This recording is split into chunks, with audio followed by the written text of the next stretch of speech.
The GIAYOGO 3/4 automatic shut-off nozzle delivers a strong, steady flow that feels well suited to frequent fueling on farms, small fleets, or workshop transfer pumps.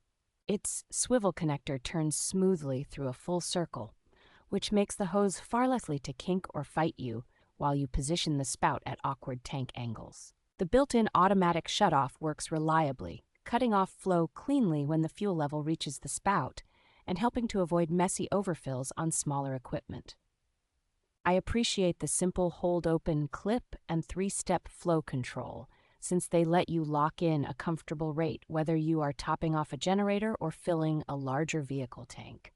The body and hanging hook feel solid with their metal core and protective outer shell, so the nozzle shrugs off bumps, drops, and weather exposure better than many lighter-duty options. Its compatibility with gasoline, diesel, kerosene, and common ethanol or biodiesel blends makes this nozzle a flexible choice for mixed fuel operations that do not want separate dispensers.